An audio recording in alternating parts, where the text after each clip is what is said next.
Dear chosen ones, what I'm about to share with you is not casual, it's divine urgency. If you're watching this right now, understand you were led here on purpose. This is not an accident, it's not a coincidence. God Himself has drawn you to this message because something monumental is already beginning to shift in your life. The atmosphere around you is changing. The energy in the spirit is accelerating. And now, it's your time to act. You've prayed, you've hoped, you've waited faithfully. And now, the promises that once felt so far away are starting to move closer, closer than you've ever imagined. This is no longer just a vision in the distance. It's becoming your reality. But to step into what God has prepared, you must understand something vital. This is your final instruction before the outpouring begins. The next few days are not ordinary.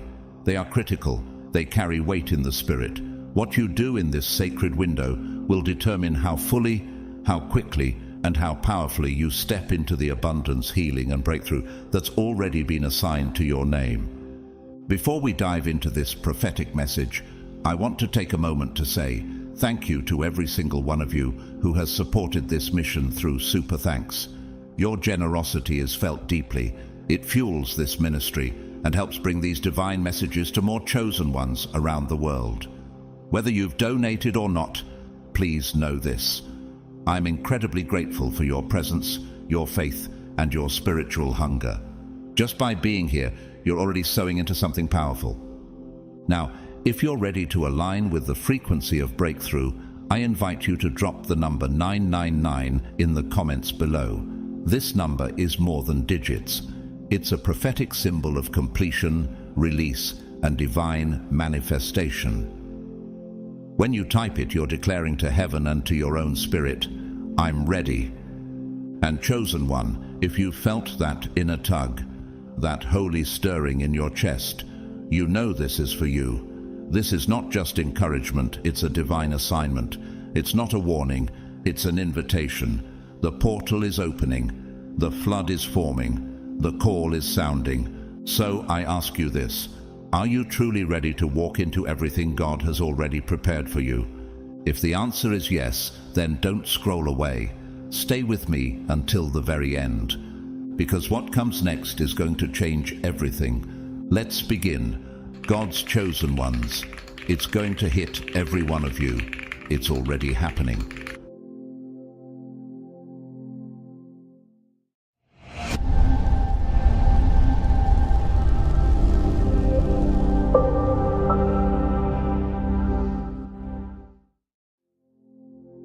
Chosen one, do you feel the stirring in your spirit? Can you sense that something monumental is shifting in the atmosphere? This is not an ordinary moment in time. It's a divine intersection, and it has your name written on it. Right now, God is releasing waves of spiritual energy that are intensifying by the second, and they are about to collide with your life in a way that will shift your very destiny. You are not just passing through time, you are stepping into a sacred appointment with purpose. You have been set apart for this, and heaven is holding its breath, waiting to see if you'll take that step. This isn't merely a season of transition, it's a season of divine activation. Why do you think your heart feels restless at night? Why does it seem like doors are creaking open when you least expect it?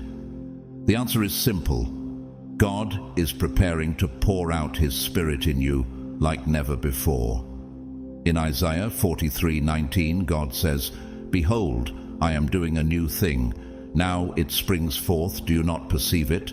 That new thing is already stirring within you, chosen one. But the full manifestation depends on your preparation, your willingness to say yes when everything in the world tells you to wait. Take a moment to reflect on the story of Viola Davis. Once a girl growing up in poverty, enduring hunger and trauma, yet something inside her refused to accept that pain would be her ending. She prepared herself, mentally, emotionally, spiritually, and today she's not just an actress, but a beacon of strength and transformation. Chosen one, what if your story is the next to unfold like that? What if the pain you've endured was never meant to break you, but to prepare you for an overflow that only the prepared will receive? So ask yourself, are you truly ready for the divine flood, or are you still clinging to old fears, past failures, and unanswered questions? Because the window is narrowing and God's Spirit is moving with intensity. Romans 13:11 declares, "The hour has come for you to wake from your slumber, because our salvation is nearer now than when we first believed." God is not sending this message to just anyone. He is sending it to you, His chosen one. The urgency you feel, that's heaven knocking. The unease you can't explain, that's divine calling disguised as restlessness. Look at the life of Chadwick Boseman. Even as he battled cancer, he worked with extraordinary intention, filming movies, inspiring millions, all while walking toward the end of his earthly journey. Why? Because he knew time was precious. He lived with purpose, fully aware that every day held spiritual weight. You too are being asked to live with holy urgency. Procrastination is no longer just a bad habit. It's a barrier between you and your blessing. The blessings that are coming for you are not just material, they are eternal. They will reorder your priorities and realign your vision.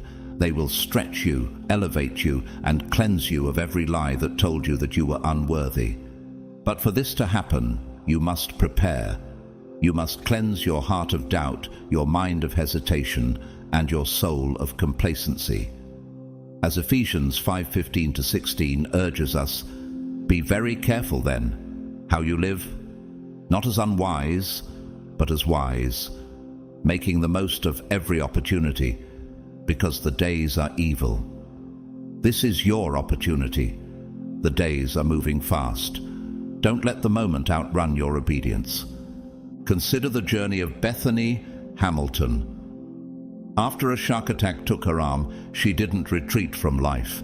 Instead, she used that pain to rise, to inspire, and to demonstrate unshakable faith.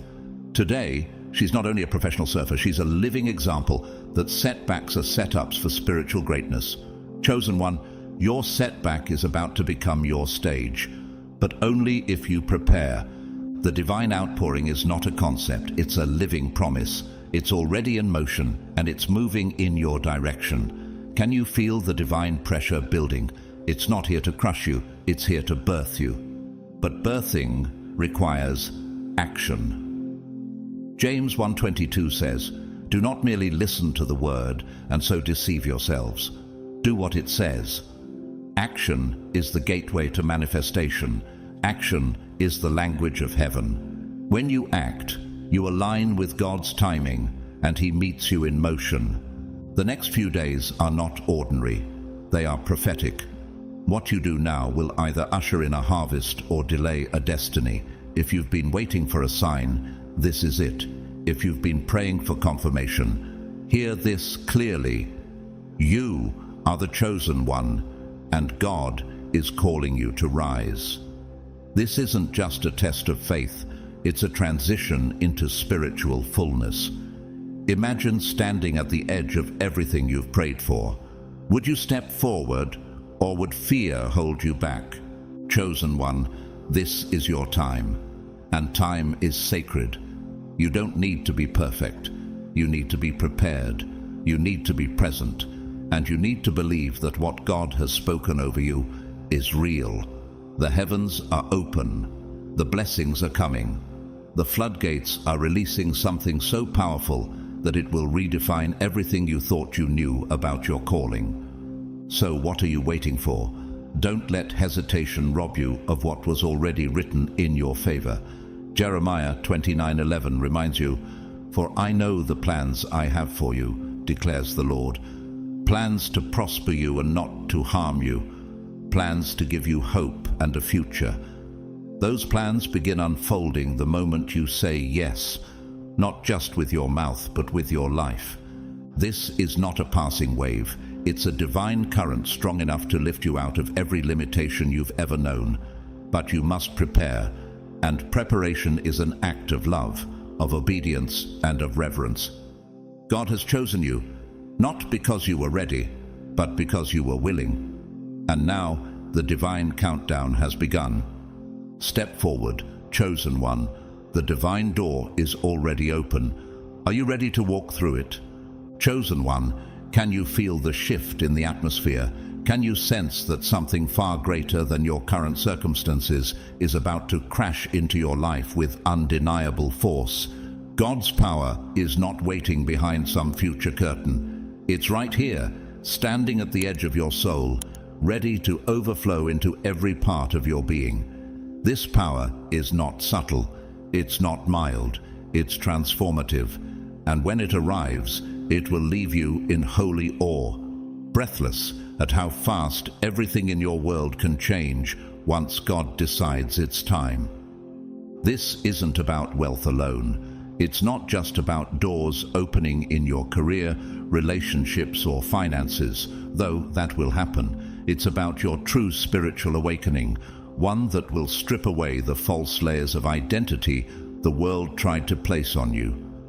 Have you ever wondered what your life would look like if you finally walked in the full truth of who you are in Christ? That truth is closer than you think. The Holy Spirit is already moving. Acts 1:8 says, "But you will receive power when the Holy Spirit comes on you, and you will be my witnesses." That power isn't reserved for pastors or prophets. It's for you, chosen one. Yes, you. Think about the life of Jim Carrey. Behind his laughter and success, he faced deep internal battles, wrestling with depression and emptiness. But in a turning point, he began speaking openly about faith and the power of God's presence in our lives. He realized that no amount of worldly success could compare to the peace found in spiritual awakening. Chosen one, are you ready to reach that same clarity, where your purpose becomes louder than your pain? Right now, something divine is waiting to burst forth, not later, not years from now, but in this very moment. The manifestation of God's plan isn't a vague hope. It's a real and living promise that is already moving into place. What you feel pressing on your spirit is not anxiety, it's anticipation. Your spirit recognizes what your mind is still catching up to. You are about to enter into divine alignment. Habakkuk 2:3 assures us, "For the vision is yet for an appointed time. Though it tarry, wait for it, because it will surely come, it will not tarry." Your appointed time is here. And like a seed planted in rich soil, this moment must be nurtured. It won't grow on its own. It requires preparation, faith, and radical surrender. Can you picture a tree resisting its growth? Neither can you resist yours, chosen one. Even if you've faced years of delay or felt buried under disappointment, this is not the end. The delay was the development. Every hardship was watering your roots for this breakthrough. Remember the testimony of Iyanla Vanzant. Before she became a spiritual teacher and best-selling author, she endured domestic violence, poverty, and loss. But through it all, she remained rooted in her faith. She nurtured a spiritual seed until it blossomed into a life of influence, healing, and divine impact. Chosen one, what if you're in the final stages before your own blossoming? But the question remains, are you cultivating what God has placed inside you, or are you neglecting it out of fear or fatigue? Faith is not passive, it's active. It takes movement to align with miracles. James 2:17 reminds us, "Faith by itself, if it is not accompanied by action, is dead." It's not enough to hope. You must act. And that action begins with belief. Belief that the divine is not just possible, but inevitable. Look at Simone Biles, widely considered one of the greatest athletes of all time. She made headlines when she stepped back from competition to prioritize her mental and emotional well-being. It shocked the world, but what she really did was something divine. She listened to the internal voice rather than the external pressure. In that stillness, she found strength. Chosen one, are you brave enough to stop, listen, and prepare for the power that's about to meet you? The harvest is already forming. You can't see the full fruit yet, but the spiritual soil is shifting. There is movement underground. There is growth in places you cannot measure with your eyes. Galatians 6:9 says, "Let us not grow weary in doing good, for at the proper time we will reap a harvest if we do not give up." You are nearing that proper time. The wind is already stirring in your direction. This is not the time to grow passive. This is the time to lean in, to the word, to prayer, to divine instruction. The transformation won't just enhance your life, it will redefine it. You will walk differently, speak differently. You will begin to feel the pulse of heaven in your day-to-day decisions. You are not who you were last season. You are blooming, even now. Chosen one, have you ever wondered what it truly means to be flooded by God's love? Not just to feel it occasionally, but to be completely transformed by it. This love isn't soft or silent. It is active, consuming, and fiercely intentional. It doesn't sit quietly in the corner of your life. It invades every dark space and brings light where there was confusion. God's love is not waiting for you to be perfect. It's waiting for you to be present, open, and ready to receive. When God decides to move, there is no delay, no hesitation. The blessings coming your way are not just quick, they are swift and strategic. They come with instruction, with intention, and with undeniable purpose. Psalm 84:11 says, For the Lord God is a sun and shield. The Lord bestows favor and honor. No good thing does he withhold from those whose walk is blameless. But this favor is not random, it's targeted. It's assigned to those who are prepared, not just hoping. Think of the story of Denzel Washington. Known not only for his immense talent, but for his spiritual discipline, he once shared that he prays every morning and reads the Bible daily. He attributes his peace, his clarity, and his direction to obedience and daily alignment with God's will. Chosen one, are you positioning yourself like that, where your habits reflect your readiness for divine breakthrough? This is not a moment to fear. This is your invitation to rise. The power of God is about to manifest in ways that may exceed your natural understanding. But don't let the size of his blessing intimidate you. It is tailor-made for you, designed to match the measure of your calling. Isaiah 55:8-9 reminds us, For my thoughts are not your thoughts, neither are your ways my ways, declares the Lord. As the heavens are higher than the earth, so are my ways higher than your ways. You are being invited to witness the miraculous, and God has placed you in the front row of your own transformation. This isn't the time for delay. The roadmap has already been revealed in the whispers of your spirit, in the signs you've been too busy to notice. Every divine instruction, every prompting, is a crucial piece in the journey ahead.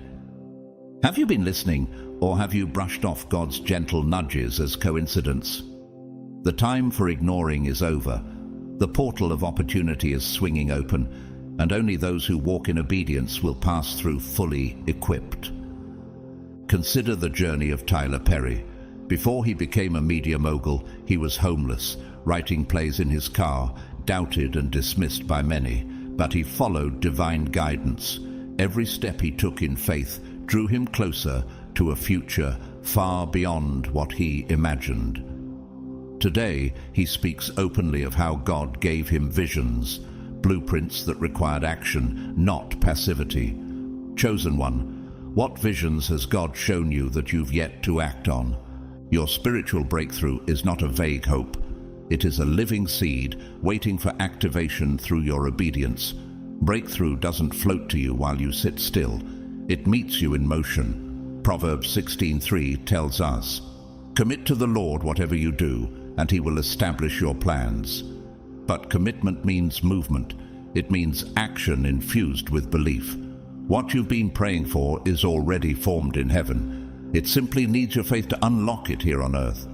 Each divine step you take right now is forming a pathway into something beyond this dimension. Yes, the term 5D portal may sound mystical, but the truth behind it is deeply spiritual. It is a convergence point, a holy alignment of time, space, and divine purpose. Have you noticed the unusual synchronicities, the feeling that time is speeding up, the divine dreams or sudden bursts of insight? These are not accidents. They are signs of proximity. You're closer than you think. Look to the story of fashion icon Coco Chanel. Born into poverty and raised in an orphanage, she dared to believe in a life beyond her circumstances. She didn't just chase fashion, she pursued a vision that felt bigger than her past. Her transformation didn't begin with sewing, it began with belief. Chosen one, your portal opens with the same belief, that you are not bound by what was, but invited into what can be. The steps God is asking you to take right now are not burdens, they're bridges. They're not meaningless rituals, they are acts of devotion, alignment, and surrender. And they are your key to unlock the spiritual dimension you were designed to walk in. John 14:21 says, "Whoever has my commands and keeps them is the one who loves me, and I too will love them and show myself to them." God shows himself to those who obey, and what he reveals will leave you transformed. The spiritual portal is not a metaphor, it is a tangible access point that will change the very fabric of your existence. And it is opening for you, but only those who are prepared, who walk in faith and obedience, will step through and claim what was written for them before they were even born. Don't mistake this moment for just another opportunity. It is divine alignment, it is spiritual inheritance, and it is calling your name. So what will you do, chosen one? Will you take the step, or will you watch the door close while standing on the threshold of your blessing? The portal will not remain open forever. Those who hesitate may miss what was crafted specifically for them. But those who step forward, boldly, obediently, and with an open heart, will enter into blessings that exceed imagination. The time is now. This is your hour, not just to receive, but to become, to walk boldly in the identity God assigned you before the world ever told you who you were. Step into the divine portal with urgency, humility, and complete surrender. Because once you do, nothing in your life will ever be the same again. Chosen one, have you truly considered the power of the small steps God is asking you to take right now? These are not ordinary actions. They are sacred keys, each one unlocking a door to your next spiritual level. You are not being called to do something random or trivial. You are being called to prepare for the greatest divine transformation of your life. Every step matters. Every act of obedience is pregnant with breakthrough. Are you ready to walk in full alignment with God's plan? This preparation is not just spiritual, it is also physical. It engages your body, your mind, your heart, and your spirit. The simplicity of the actions may fool the natural eye, but in the spirit realm, they carry massive weight. Luke 16:10 teaches us, "Whoever can be trusted with very little can also be trusted with much." The way you honor the small steps will determine your capacity to hold the overflow. Nothing is too small when it's done with reverence to God. Reflect on the life of Serena Williams. Beyond being one of the greatest athletes in history, she has consistently spoken about discipline, rituals, and gratitude, playing a key role in her victories. Her success wasn't built overnight. It was built in the quiet, repetitive faithfulness of small daily actions. Chosen one, what if your daily obedience, those moments no one sees, are the foundation of your spiritual elevation? Have you written down the characteristics of God yet? Have you paused, not just to say you trust him, but to define what he means to you, on paper, in ink, with intention? This simple yet sacred act is more than a journal entry. It's a declaration to heaven. When you write down that God is love, mercy, justice, and power, you're not just describing him, you're invoking his presence into your life. Habakkuk 2:2 says, "Write the vision and make it plain on tablets, that he may run who reads it." You're not just writing words, you're inscribing destiny. As you write, don't rush. Sit in the stillness. Let your heart speak. Each word you write becomes a spiritual mirror, reflecting back to you the truth of who God is and the truth of who you are in Him. Carry this paper with you in the days ahead. Let it rest in your pocket, your journal, or beneath your pillow. Let it be a sacred talisman of trust, a visible reminder that God is near and that His love surrounds you like a divine shield. Consider the journey of Keanu Reeves. Often described as one of the most grounded and spiritually aware figures in Hollywood, Reeves has navigated immense personal tragedy with humility, silence, and daily reflection. He's known for carrying handwritten notes, giving thanks in private, and staying mindful of what really matters. He doesn't speak much about it, but those close to him know his strength comes from these quiet acts of spiritual grounding. Chosen one, are you willing to do the same? To quietly prepare while the world is watching other things? Don't overlook the holy details. Holy water, prayer in divine timing, handwritten declarations. These may seem small, but they are sacred alignments. Each act is an offering to God, not because He needs it, but because you do. These actions soften your heart, elevate your awareness, and make space for divine energy to move.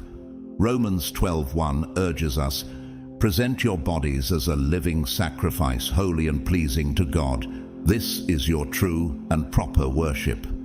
When you act with reverence, you are not just preparing your life, you are preparing your temple. Let's not forget the story of Florence Nightingale. Before revolutionizing healthcare, she felt a divine calling that led her into hospitals most feared to enter. She carried handwritten prayers, scriptures, and symbols of faith. Her preparation wasn't just strategic, it was spiritual. She knew that tending to the sick required more than medical skill. It required divine strength. Her obedience birthed a global movement.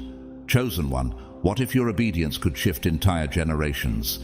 Every characteristic you write about God is not just a description, it's a weapon. When you write, God is faithful, you are declaring war on doubt. When you write, God is my protector, you are silencing fear. When you write, God is grace, you are reminding your soul that you are forgiven. These are not just reflections, they are spiritual alignments that pull heaven closer to earth. Psalm 103, 2-3 says, "Praise the Lord, my soul, and forget not all His benefits, who forgives all your sins and heals all your diseases." Every word is a seed of healing. Every step is a movement toward transformation. Carry this list. Pray over it. Let it be your battle cry and your blanket. When the days feel heavy or uncertain, pull it out and read it aloud. Let it remind you that the God who parted the Red Sea and raised the dead is still the same God walking beside you now. He has not changed, and He has not forgotten you. Gratitude is your secret weapon. In a world that moves fast and forgets often, your grateful heart becomes a landing place for the Holy Spirit. The enemy cannot dwell where thanksgiving lives. When you thank God in advance for what you have not yet received, you are showing that your faith is greater than your fear. 1 Thessalonians 5:18 instructs, "Give thanks in all circumstances, for this is God's will for you in Christ Jesus." Gratitude unlocks what complaint will always delay. So, chosen one, as you write, as you pray, as you carry these sacred reminders, know this: you are not performing rituals. You are building a sanctuary for the Spirit of God to dwell. Each act, no matter how small, is proof that you are ready for the overflow. Heaven is watching, not just to see what you believe, but to see how you act on what you believe. Are you ready to show God that your heart is open, your hands are clean, and your spirit is prepared? Then begin, today, with love, with urgency, with awe. Because what's coming next isn't just a blessing, it's a divine invasion of God's presence, and it begins with your faithful preparation. Chosen one, have you truly grasped the weight of gratitude? Do you understand that gratitude is not merely about being polite? It is a spiritual magnet for miracles. Every time you give thanks, you're not only acknowledging what God has already done, you're also aligning yourself with the flow of what He's about to release. Gratitude isn't passive, it's a divine force that transforms the atmosphere around you and the posture within you.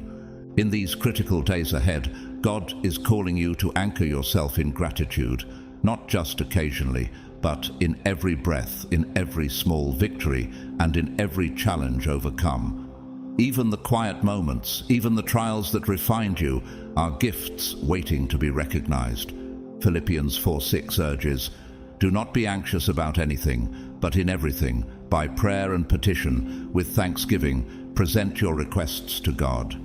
Chosen one, thanksgiving is the door that opens into divine abundance. Take inspiration from the journey of Zendaya. She began her career young, but never forgot to thank the people and forces that shaped her path. She has publicly credited her success not only to talent, but to grace and consistent gratitude. She remained grounded through fame by continuously reflecting on where she came from. Chosen one, what if your next level is one thank you away? Have you been overlooking your blessings while waiting for bigger ones?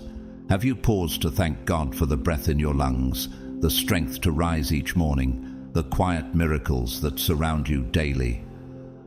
This season isn't about waiting for blessings. It's about recognizing that you're already standing in the overflow and learning how to receive more by giving thanks. Psalm 107:1 reminds us, "Give thanks to the Lord, for He's good. His love endures forever." Gratitude keeps you rooted in His goodness, no matter what's happening externally. And in this preparation season, one sacred tool God is asking you to use with reverence is holy water. This isn't superstition, it's sanctification. Holy water, blessed and consecrated, is a spiritual conductor. When used in faith, it becomes a symbol of God's healing, protection, and presence. Have you set aside a moment to use this water not as a ritual, but as an offering? Not as a formula, but as an act of trust. Look at the life of Bear Grylls, the survivalist and adventurer. Known for extreme physical feats, he has openly shared about his Christian faith. Before every dangerous journey he prays, and he's known to carry small tokens of faith, blessed objects that remind him of God's presence. His strength doesn't come from fearlessness, it comes from dependence on something greater. Chosen one, what spiritual token are you holding as you step into this divine season? When you combine gratitude with holy water, your preparation becomes spiritual warfare. This water represents purification, cleansing away everything that could block your breakthrough. It's not about the water itself, it's about what it represents. God's mercy flowing through you. As you anoint yourself or your space, you're declaring that no darkness has authority over your destiny. Ezekiel 36:25 speaks clearly, "I will sprinkle clean water on you, and you will be clean. I will cleanse you from all your impurities and from all your idols." You are being cleansed not just externally but spiritually for something extraordinary. This is why you're also being called to pray at specific times, particularly at 3 a.m. This is not superstition, this is alignment. At this hour the physical realm sleeps, but the spiritual realm stirs. This is the hour when heaven listens closely. Have you ever woken in the night and felt a divine pull to pray? That's not insomnia, it's invitation. An open portal between realms, and God is waiting to meet you there. Think of the story of George Washington Carver.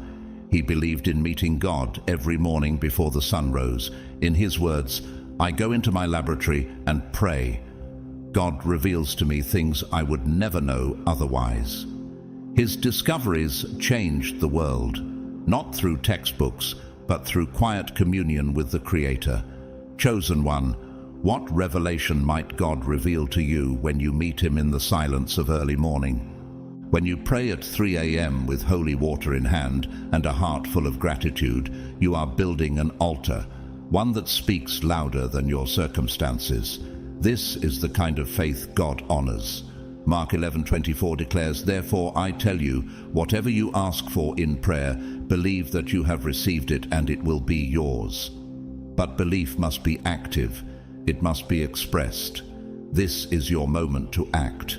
You are being invited into deeper intimacy, not a surface connection, a holy covenant. When you use these tools, gratitude, prayer, and holy water, you're not just participating in spiritual practices. You are constructing a vessel to hold divine overflow. This vessel will carry you into dimensions of blessing you never imagined possible. So, chosen one, the question remains, are you ready to step into the fullness of what God has prepared? Or will you wait for a better time, not realizing the moment is already here? Don't hesitate. Don't postpone your miracle. The atmosphere is charged, the portal is open, and heaven is watching to see who will rise. You have everything you need: the gratitude in your heart, the water in your hand, the prayer on your lips, and the faith that says, "I believe even before I see." That is the kind of faith that moves mountains. That is the faith God blesses. Chosen one, do you realize the weight of the days ahead? Have you discerned that these are not ordinary moments, but divine turning points that could define the rest of your life? These next few days carry more than time. They carry prophetic weight. They are sacred, crucial, and uniquely appointed for you. They are the days that heaven has been preparing you for, even when you didn't know you were being prepared. This is your moment to step into the fullness of your divine assignment. What you do in this window will echo far beyond the present. These decisions, these actions, will shape your spiritual legacy and determine which doors fly open and which ones remain shut. Isaiah 60:22 reminds us, "When the time is right, I, the Lord, will make it happen." The time is right now, chosen one, and the Lord is ready. But are you? Reflect on the life of Ava DuVernay. She didn't direct her first film until she was in her 30s, and her breakthrough came even later. But she didn't view the waiting as wasted. She viewed it as preparation. And when her time came, she stepped boldly through the open door and became a pioneer for a generation. Chosen one, what if these next few days are your divine release? What if the long closed doors are waiting for your next move? God is not asking you to walk alone. He is walking beside you. He is lighting the path even when it winds through valleys of doubt or moments of resistance. These days of preparation may feel intense, but they are sacred. They're saturated with divine light, guidance, and grace. Psalm 32:8 promises, "I will instruct you and teach you in the way you should go. I will counsel you with my loving eye on you." You are not abandoned. You are being led. The transformation that awaits you on the other side of this obedience will be so profound that you'll one day point back to these very moments and say, "That was when everything changed." But transformation doesn't fall from the sky. It is cultivated through deliberate preparation. Prepare your heart, quiet your mind, align your spirit, because what God is about to pour into your life cannot rest in a distracted vessel. Think of Stephen King. Before he became one of the world's most successful authors, he threw the manuscript of Carrie in the trash, believing he had failed. But his wife retrieved it, encouraged him to try again, and he did. That try again moment transformed his future. Sometimes the breakthrough comes just after the moment you almost gave up. Chosen one, could this be the moment you decide not to quit? These days are pivotal. You are standing at the edge of a divine threshold. The blessings are formed. The breakthroughs are ready. The overflow is poised to be released, but it's your faith that will unlock the release. James 1:25 declares, "But whoever looks intently into the perfect law that gives freedom and continues in it, not forgetting what they have heard but doing it, they will be blessed in what they do." Action activates destiny. Delay may cost you your portion. This is not the time to procrastinate. Heaven is calling you into motion. The portal of divine blessings is on the verge of opening, and only those who are aligned, heart, mind, and spirit, will step through it. This is not fear-based urgency. This is holy urgency. The kind of urgency Noah had when he built the ark before the rain arrived. The kind of urgency Esther had when she stepped into the king's court, knowing a nation's survival depended on it. Chosen one, what divine assignment is waiting on your obedience? Be inspired by the story of Andrea Bocelli. Born with poor eyesight and fully blind by age 12, he didn't let his limitations silence his gift. Instead, he practiced, believed, and moved in faith. Today, his voice echoes across the globe, and he often attributes his strength to prayer and divine purpose. Chosen one, God doesn't need perfection. He needs preparation. God's love is not random, it is strategic. It flows with intensity into hearts that are ready to receive. If you want to step into the flood of grace, peace, and spiritual fulfillment that has your name on it, you must act now. 2 Corinthians 9:8 reminds us, "And God is able to bless you abundantly, so that in all things at all times you will abound in every good work." But that blessing meets you in movement, not in hesitation. The spiritual portal that's opening is not symbolic, it's supernatural.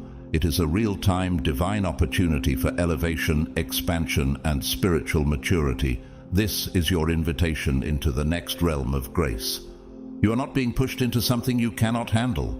You are being ushered into something your spirit has long been craving. Will you be among the few who are ready when it opens? Will your preparation be evident to heaven?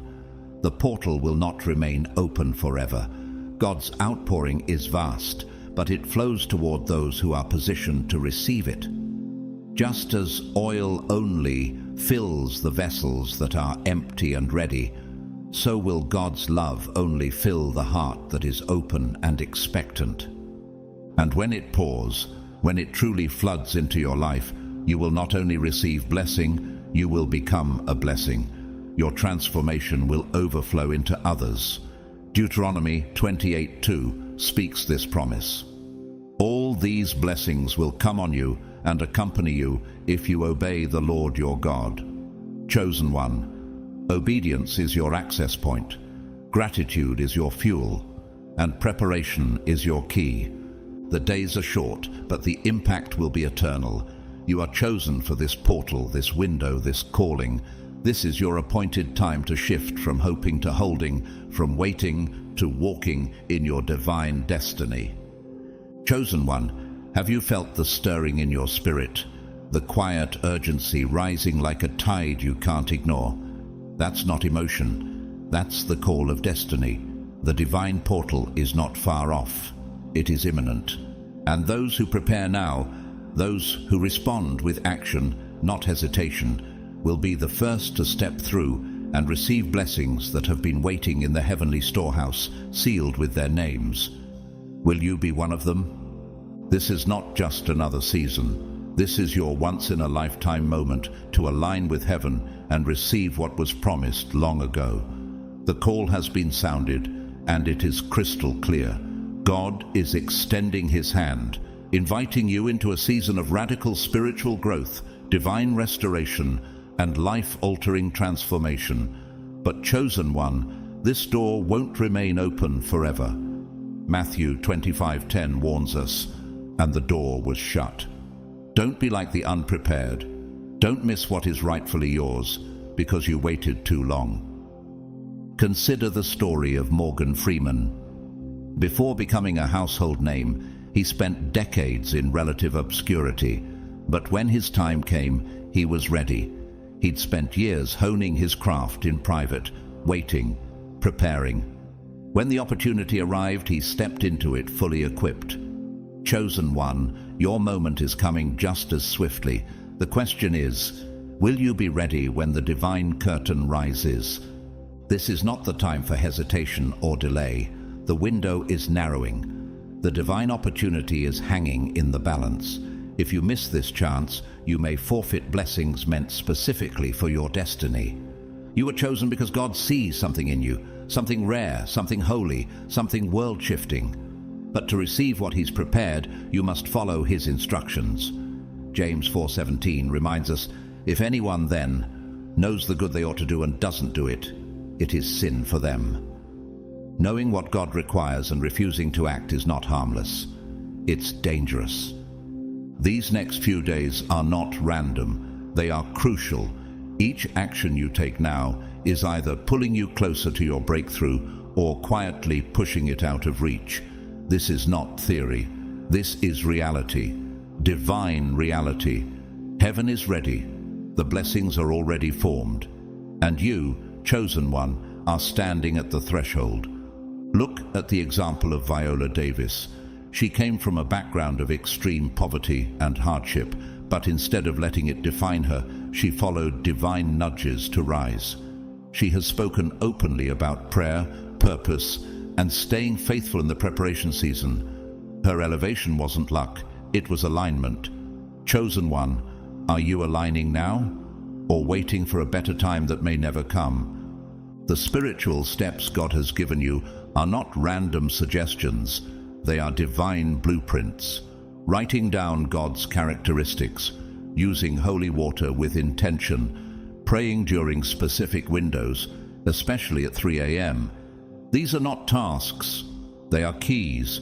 Each one unlocks part of the portal that's about to open. Ignore the instructions, and you may find yourself standing outside, watching others step through. Proverbs 16:9 says, in their hearts humans plan their course, but the Lord establishes their steps. But those steps must be taken. Even with divine direction, a road not walked leads nowhere. The time to act is not tomorrow, it's now. The divine blessings coming your way are beyond material wealth. They are spiritual downloads, divine revelations, healing encounters, and transformational favor. But only those who act now, who obey, who prepare, who believe, will taste the full measure. Those who hesitate may never understand what they missed. The flood of God's grace is forming, and your faith is the dam breaker. Take a lesson from the life of Trevor Noah. Born during apartheid in South Africa, he was literally considered illegal at birth. Yet through humor, wisdom, and spiritual openness, he found a way to turn pain into platform. His rise was not random. It was the result of obedience to an inner voice that kept whispering, prepare. Your time is coming. Chosen one, your time is not just coming, it's here. Each divine instruction is a test of readiness. Writing God's attributes aligns your spirit. Holy water purifies your environment. Midnight prayer awakens the portals of power. Gratitude keeps your heart in tune. Every act is a declaration, I am ready, Lord. I trust you. I choose you. Romans 12:11 reminds us, never be lacking in zeal, but keep your spiritual fervor, serving the Lord. Fervor matters now more than ever. Do not let fear talk you out of this moment. Do not let doubt delay your miracle. God is not demanding perfection. He is asking for willingness, for your heart to say yes, even when your mind is uncertain. He has given you the instructions. He has given you the confirmation. He is now watching to see your response. This is your divine hour, not just another spiritual checkpoint. This is a spiritual shift, an elevation, a crossing over. Heaven is preparing to flood your life with miracles so profound you will no longer recognize the person you once were. But the price is obedience, faith in motion, action rooted in trust. The portal is real. It's sacred, it's near, and it's only for those who are ready. You have been invited, you have been chosen, but only you can decide to step through. Deuteronomy 30:19 speaks directly to this moment. I have set before you life and death, blessings and curses. Now choose life, so that you and your children may live. The blessing is available. The door is open. The light is shining. But you must choose. Chosen one, do you realize how sacred these next few days truly are? Have you paused to consider that this window of time could be the one God appointed to test, not just your belief, but your readiness to walk in everything He's prepared for you? This is not a trial of suffering. It's a trial of obedience, a test of action, a refining of your spirit to see if you are truly aligned with the blessings that are about to be released. The choices you make right now, the prayers you speak, the faith you activate, the way you prepare, will determine whether you are counted among those who step into the overflowing season. This is not just about hoping to receive. This is about preparing to receive. Hebrews 10:36 reminds us, you need to persevere so that when you have done the will of God, you will receive what He has promised. This promise is not automatic. It is access through intention and faith-driven preparation. Look at the journey of Sheryl Sandberg, the former COO of Facebook. After losing her husband unexpectedly, she didn't collapse under the weight of grief. Instead, she leaned into her faith, developed the courage to move forward, and found purpose in helping others navigate loss. Her transformation was birthed in a moment that tested her spirit, but she chose to rise. Chosen one, what will you choose when your moment arrives? The spiritual current is already flowing in your direction, but only those who are prepared will rise with it. This divine wave is not random, it's targeted. It's heaven's response to years of your prayers, tears, and quiet obedience. But don't assume that it will carry everyone. God is calling those who have ears to hear and hearts to act. Matthew 7:24 declares, therefore everyone who hears these words of mine and puts them into practice is like a wise man who built his house on the rock. You've heard the instructions. Now you must act on them. Be intentional. Reflect deeply on God's love. Acknowledge what He's already done. Write it down. Speak it aloud. Let gratitude overflow from your heart like incense before His throne. This is not just another spiritual exercise. This is a divine moment. The kind of moment that splits time into before and after. Will you be able to say you embraced it, or will you look back knowing you missed your chance? Think about the life of author Paulo Coelho. Before he wrote The Alchemist, he faced rejection after rejection. He wandered through confusion, even imprisonment, before finally accepting his divine call to write. When he aligned with his purpose, doors opened. The world changed. His story became a light. Chosen one, what light are you still holding within you, waiting for permission to shine? The portal is open, but only for a moment. This is your season to step into God's promises, not by feeling but by faith, not by waiting but by walking. Each spiritual instruction you've been given, praying at 3 a.m., using holy water, writing down the characteristics of God, is a key. These aren't random tasks. They are divine access codes to unlock what has long been prepared for your life. Revelation 3:8 declares, see, I have placed before you an open door that no one can shut. But that door will not stay open forever. Lay down every distraction, strip away the doubt, silence the voice that says you have more time, because in truth you don't. This is your final call. Your spiritual plane is boarding, and God is asking, will you show up, or will you be left behind at the gate of your own blessing? Let the life of Lupita Nyong'o speak to your heart. Before winning an Academy Award, she spoke of how she battled invisibility and unworthiness, but she prepared in obscurity. She held tight to the vision God gave her, and when the time came, she stepped forward, not in arrogance, but in readiness. Chosen one, this is your Lupita moment, hidden no more, seen by God, called for such a time as this. Don't let procrastination destroy what God has set in motion. Heaven has done its part. The angels are positioned. The path is clear. What remains is your decision. Will you follow the instructions, or let the door close with your name still written on unopened blessings? Luke 11:28 gives us this assurance. Blessed rather are those who hear the word of God and obey it. Your blessing isn't tied to hearing alone. It is unlocked by doing, by acting, by believing so deeply that your behavior shifts immediately. You've waited long enough. You've prayed and fasted and pleaded. Now God is saying, here it is. But do you trust me enough to act? Your obedience is not just a signal, it's a magnet. It attracts the breakthrough. It invites heaven's power. It causes the impossible to move in your direction. So, chosen one, will this be the chapter where you finally say yes to all of it? Yes to your purpose. Yes to the portal. Yes to the flood of favor. Yes to the new identity that God has been waiting to crown you with. Time is almost up.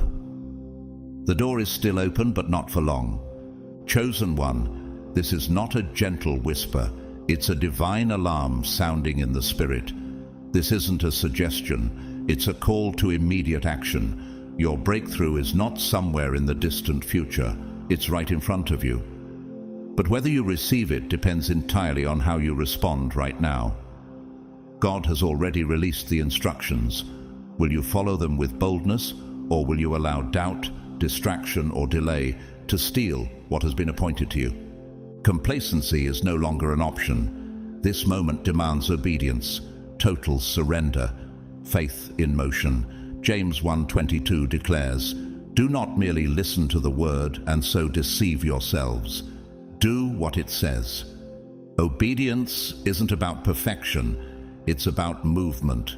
God is not asking you to have all the answers. He's asking you to trust Him enough to take the first step. Take inspiration from the story of Tabitha Brown.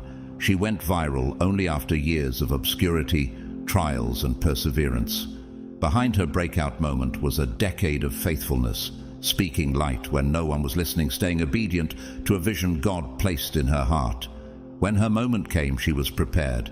Chosen one, what would happen if this is your moment, but you're not prepared to walk into it? You must be intentional. The doors of blessing are wide open, but one thing stands in your way: laziness. It creeps in quietly, disguised as rest, waiting, or indecision. But laziness is the silent killer of destiny. Proverbs 13:4 says, "The soul of the sluggard craves and gets nothing, while the soul of the diligent is richly supplied." The breakthrough you crave will not chase you down. You must rise and claim it. Now is not the time to wait for conditions to be perfect. This is not the moment to see how things go. This is your divine cue to move with urgency. Every second wasted could be the very second your blessing was meant to arrive. The table has been set. God is waiting for you to sit down and feast. Are you still wandering around the invitation while others are already dining on what could have been yours? Look at the life of Les Brown. Labeled educable mentally retarded as a child, he refused to accept the limits the world placed on him. Through focused discipline, tireless work, and unwavering faith, he became one of the most powerful motivational speakers in history. His transformation didn't come from wishing, it came from acting. Chosen one, will your testimony be of breakthrough or of missed opportunity? There is a divine shift happening now, and it's tailored specifically for you. You can sense it, can't you? That stirring in your soul, that holy tension between who you've been and who you are becoming. That is God positioning you for more. Romans 13:11 says, "The hour has already come for you to wake up from your slumber, because our salvation is nearer now than when we first believed." This is your awakening. Not tomorrow, not later. Right now. This shift is not theoretical, it is tangible. It will open your eyes, quicken your spirit, and place you in alignment with blessings you've been praying for. But this spiritual upgrade comes with requirements: obedience, reflection, and swift action. This is about becoming the person God envisioned when He chose you. His grace is ready to saturate your soul, but it needs room to flow. Have you released the old mindset yet? Have you laid down the weight of fear, procrastination, and second-guessing? The divine transformation you're about to enter is not just external, it's an inner rebirth. The way you think, speak, and see your future is about to be transformed by a wave of holy fire. But that fire only falls on prepared altars. Consider Tyler Perry's journey. Homeless, rejected, misunderstood, and yet he obeyed the voice that told him to keep writing. His obedience birthed not just success, but a platform that touched millions. That's what divine overflow looks like. Chosen one, your overflow is formed, waiting on your activation. This is a flood, not a drizzle. God's love is not trickling. It is rising like a mighty river. But rivers don't wait. They flow in seasons. And this one is flowing now. You must position your heart to receive it. That means writing down God's characteristics so they become your anchor. Using holy water with intention as a symbol of cleansing and surrender. Praying at 3 a.m. when the heavens are open and the spiritual veil is thinnest. These are not rituals. They are spiritual coordinates. They point heaven toward your obedience. They signal to the divine realm that you are ready to be filled. John 14:23 says, "Anyone who loves me will obey my teaching. My Father will love them, and we will come to them and make our home with them." God is not looking for loud declarations. He is looking for faithful preparation. So, chosen one, will you act now or allow hesitation to write the end of this chapter? This is not a metaphor. This is a once-in-a-lifetime divine invitation. If you ignore it, you may miss the most critical turning point in your spiritual journey. The spiritual portal is open now, but the clock is ticking. God has given you the keys. Will you unlock the door, or will you stand on the other side wondering what could have been? The blessings are real, the timing is urgent, and the call is personal. This is God's final prompting. This is your defining moment. The shift is happening whether you participate or not, but only those who obey will inherit the overflow. Prepare, obey, move, because heaven has already moved on your behalf. Now it's your turn. Beloved chosen one, many will hear this message and walk away unchanged, assuming that another chance will always come. But you, chosen one, are different. You feel it in your spirit. You know this is not just another message. It's a divine invitation into something sacred, something life-changing.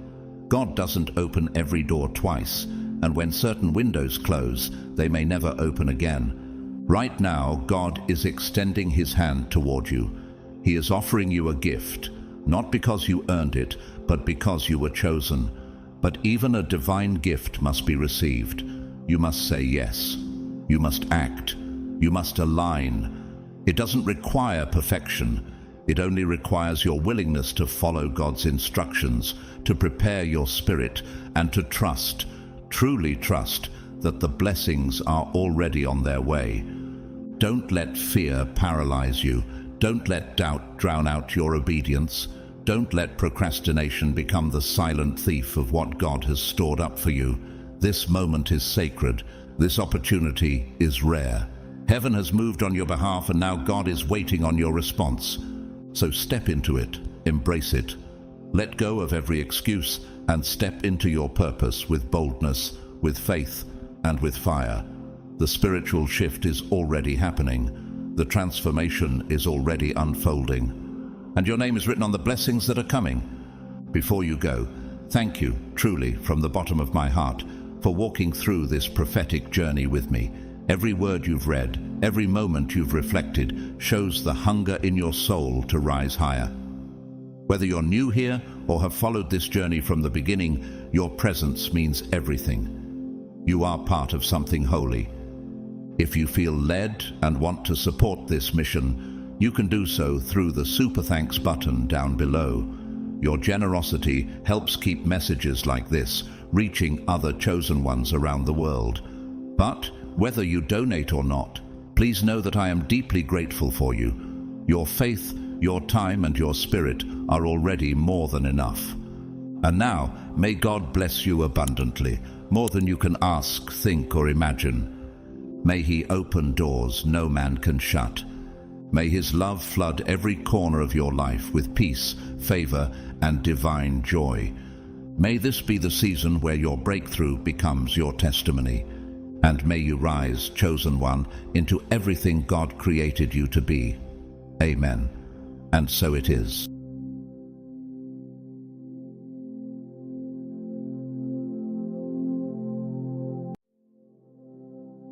Dear chosen one, before we begin, I want you to take a breath and open your spirit, because what you're about to hear isn't just a message, it's a revelation. This isn't random. You didn't click this by mistake. You've been guided here because a divine decision has already been made about you, and now it's beginning to unfold.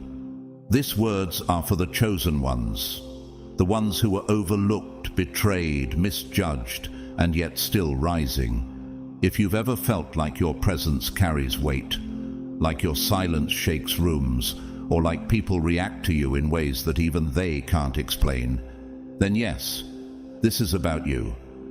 Heaven has issued a verdict, and the world is catching up to it. Thank you to every single one of you who has supported this message through Super Thanks. Your generosity means more than you know.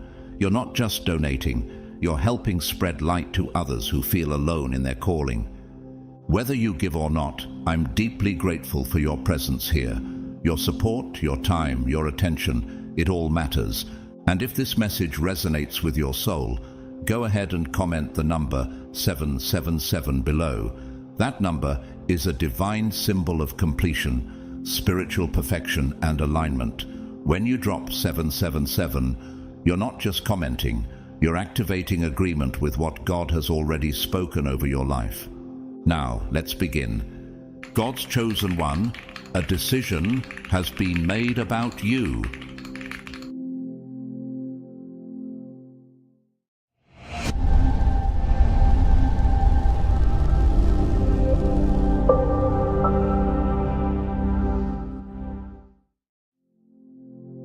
Chosen one, do you realize what your presence has done to them? They cannot eat, they cannot sleep.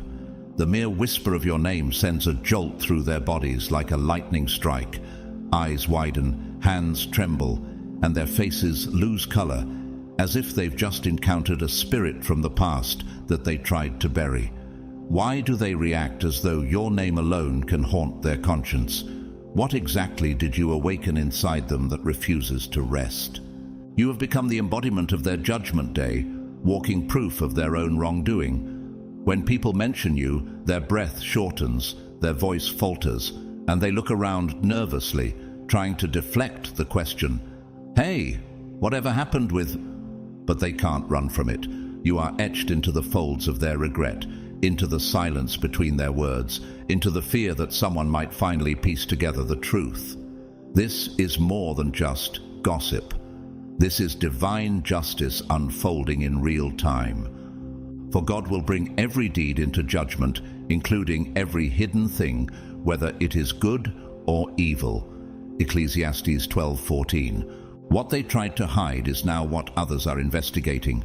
In break rooms, in midnight group chats, even across coffee shop tables, your story is being dissected, not because you asked for it, but because the truth refuses to die quietly. And here's the twist.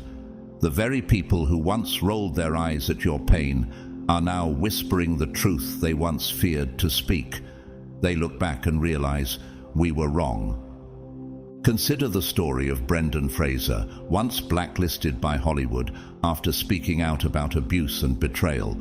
For years his name was mentioned only in hushed tones, as if he had vanished. But the narrative turned. Now, his return is not just a comeback, it is a reckoning. Just like you, he became a living example of how the tables eventually turn for those who were once cast aside. No weapon formed against you shall prosper, and every tongue which rises against you in judgment you shall condemn. Isaiah 54:17. You were never meant to be forgotten. You were meant to become the mirror they avoid, the chapter they can't skip. Even the smallest details of what they did to you are being analyzed. Motives, actions, lies, all laid bare. This wasn't a miscommunication or a tragic misunderstanding. It was deliberate. They knew what they were doing, and still they didn't anticipate the force of your comeback. Isn't it fascinating how your silence speaks louder than any argument could have? Why do their hearts race not when you speak, but when you're simply mentioned? Because, chosen one, you're no longer just a person. They see you as a verdict, one they can no longer appeal. Look at the example of Monica Lewinsky. Once reduced to a scandal, she lived years as the subject of shame and ridicule. But now she reclaims her name, speaking out boldly against cyberbullying and cultural injustice. The world sees her differently now, not as a punchline, but as a symbol of redemption and strength. Just like you, she became more than what they said about her. The Lord is close to the brokenhearted and saves those who are crushed in spirit. Psalm 34:18. Chosen one, don't overlook this. The reason you are still being discussed is because you were never the weak one. You were the divine interruption in a cycle of manipulation. You weren't random. You were a key player in their spiritual test. Your presence was meant to expose the imbalance they were hiding behind. And now, even strangers are beginning to recognize the role you played in shaking things up. They don't say it to your face, but they know. Just as the world misunderstood Tina Turner in the early years of her life, many failed to see the strength that would ultimately redefine her legacy. She walked through abuse, manipulation, and erasure, yet emerged a legend. Her name is now mentioned not with pity, but with reverence. Like her, your story has a second act, and it's already begun. The stone the builders rejected has become the cornerstone, Psalm 118, verse 22. So what decision has been made about you, chosen one? It is this: you were the storm they tried to control, the lesson they refused to learn, and now the testimony that will not fade. You're no longer just part of the story. You are the story. And whether they whisper it in guilt or speak it in awe, your name will continue to echo. Chosen one, have you ever wondered why your love, power, and authenticity triggered so much quiet chaos behind the scenes? While you moved with grace, sincerity, and a heart full of light, someone was watching, smiling on the outside, but unraveling on the inside. Why? Because not every enemy declares themselves. Sometimes envy comes wrapped in praise. Sometimes it masquerades as admiration, hiding behind flowery words and half-hearted support. They watched you rise and shine, not with arrogance, but with truth, and that truth disturbed their illusion. For where you have envy and selfish ambition, there you find disorder and every evil practice. James 3:16. Behind closed doors, a karmic feminine force, entitled jealous and dramatic, began weaving a sinister narrative. They weren't just jealous, they were threatened. Your light exposed their shadows. They saw your confidence as rebellion, your peace as arrogance, and your success as an insult to their insecurity. Do you recall how they would say they were just being honest or looking out for you? It was never love. It was surveillance. They studied your ways, mirrored your style, and tried to recreate your presence like it was a costume they could wear. But what they could never replicate was your essence. When imitation failed, destruction became their only option. They believed if they could erase you, they could reclaim control over the narrative. But chosen one, the truth is, your destiny was never up for negotiation. You were meant to shine, not to please them, but to fulfill divine purpose. They hoped you would fade, collapse under pressure, or disappear into obscurity. They underestimated you. They thought you would bow to fear, but instead you walked through fire and came out glowing. No one lights a lamp and puts it in a place where it will be hidden. Instead, they put it on its stand, so that those who come in may see the light. Luke 11:33. Think of Tyler Perry, who once lived in his car, rejected, misunderstood, and overlooked by an industry that didn't know how to label him. People mocked his vision. Some tried to erase his voice, but he pressed on, even when others plotted behind his back. Now, he's not only a cultural icon, he owns the very studio grounds where he was once denied entry. Like you, his persistence made him undeniable. Their attacks weren't random, they were calculated. They planted doubts in others' minds. They whispered lies behind your back. They strategically aligned themselves with people close to you, trying to manipulate perception. But what they didn't realize is this: every trap they set for you became a blueprint for their own exposure. Just like Haman in the book of Esther, who built gallows for Mordecai, but was eventually hung on them himself, they failed to see that their plotting was writing their own downfall. Whoever digs a pit will fall into it. If someone rolls a stone, it will roll back on them. Proverbs 26:27. Chosen one, your silence has always been more dangerous than their noise. Your presence shifted atmospheres, and it did so without needing a spotlight. That's what confused them. They couldn't understand how you could command respect without demanding attention. Your stability made their desperation louder. You were calm, they were chaotic. You were chosen, they were trying to be. Take the story of Nina Simone, a woman who moved with intensity, clarity, and divine purpose. Her strength made others uncomfortable. She faced sabotage, exile, and misrepresentation, but her truth endured. Long after the lies faded, her voice continued to echo through generations. Like you, she became a symbol of what it means to be too powerful to be erased. They used concern as camouflage. They wrapped manipulation in the language of care, but now the illusion is cracking. People are starting to notice the patterns, the contradictions in their words, the inconsistencies in their stories, the unnatural obsession they still have with you. What does it say when someone builds their entire persona around your name? What does it reveal when they're still talking about you while you're busy building? Do not be deceived. God is not mocked. A man reaps what he sows. Galatians 6:7. Chosen one, you were never theirs to define. Their perception was never your identity, and their envy was never your truth. You were never the problem. You were the light that made the problem visible.